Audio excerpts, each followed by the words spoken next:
बच्चों इस वीडियो में हम लोग बात करने वाले हैं एल्डोल संघनन क्रिया। तो बच्चों वह क्रिया जिसमें कार्बोनिल यौगिक के दो अणु जिसमें अल्फा हाइड्रोजन होते हैं, ये क्रिया तल क्षार की उपस्थिति में करते हैं जिससे बीटा हाइड्रोक्सी एल्डिहाइड या बीटा हाइड्रोक्सी कीटोन बनते हैं। एल्डिहाइड को एल्डोल बोल सकते हो और बीटा हाइड्रोक्सी कीटोन को कीटोन बोल सकते हो। तो हमने बच्चों दो एस्टल्डिहाइड के फार्मूले यानी कि दो एस्टल्डिहाइड के सूत्र लिखे हैं, क्योंकि एस्टल्डिहाइड में बीटा अल्फा कार्बन होता है, क्योंकि एस्टल्डिहाइड में अल्फा कार्बन उपस्थित होता है। एस्टल्डिहाइड को आप इस तरीके से लिख सकते हो या इस तरीके से लिखो। हमने एक इस तरीके से लिखा है और एक इस तरीके से।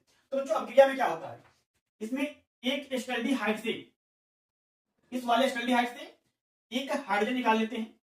इस वाले एस्टल्डिहाइड से एक हाइड्रोजन निकल जाता है और यह हाइड्रोजन दूसरे एल्डिहाइड के कार्बोनिल समूह, दूसरे एल्डिहाइड के बच्चों कार्बोनिल समूह, ये वाला समूह की ऑक्सीजन परमाणु से जुड़ जाता है। तो कैसे रिएक्शन होती है बच्चों, जब यह क्रिया होती है तो हमारे पास ये कार्बोनिल समूह के मध्य जो हमारे पास कार्बन और ऑक्सीजन के मध्य हमारे पास डबल बॉन्ड होता है, ये टूट जाता है। तो कुछ इस तरीके से बनता है, ध्यान से देखो, CH3 C single bond O और सिंगल बॉन्ड H। हाँ, जब क्रिया होती है तो इस वाले कार्बोनिल समूह ये कार्बन और ऑक्सीजन के मध्य डबल बॉन्ड टूट जाता है। और हमने अब क्या होता है, जो हमने दूसरा एल्डिहाइड ले रखा है इसका एक हाइड्रोजन निकाल लेते हैं और इसके साथ लगा लेते हैं, यानी कि जो CH3CHO है यहाँ से एक हाइड्रोजन निकाल लेंगे और इस वाले ऑक्सीजन के साथ लगा लेते हैं। अब ध्यान से सुनो बच्चों, क्या होता है, जो हमारे पास बचता है यहाँ, यानी कि क्या बचेगा, CH2CHO जो बचता है इसको इस कार्बन के साथ लगाएंगे, क्योंकि अभी कार्बन के पास एक वैलेंसी खाली पड़ी है, तो यानी कि इसको लगा देंगे हम लोग CH2CHO।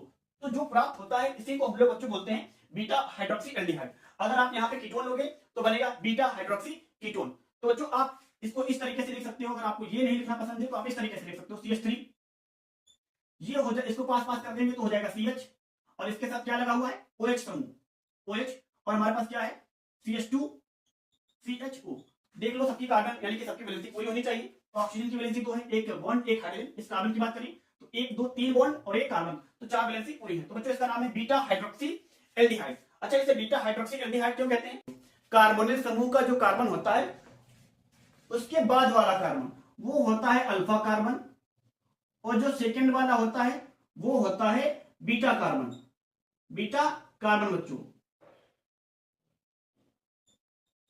तो हमारे पास जो हाइड्रोक्सी समूह जुड़ा है वो बीटा कार्बन के साथ जुड़ा हुआ है, इसीलिए इसका नाम हो जाएगा बीटा, और OH को हाइड्रोक्सी बोलते हैं तो बीटा हाइड्रोक्सी एल्डिहाइड। अगर आप कीटोन लोगे तो बनेगा बीटा हाइड्रोक्सी कीटोन। तो बच्चों उम्मीद है ये आपको क्रिया समझ में आई होगी। वीडियो अच्छा लगा तो वीडियो को लाइक करो, चैनल को सब्सक्राइब करो और अपने दोस्तों में शेयर करो।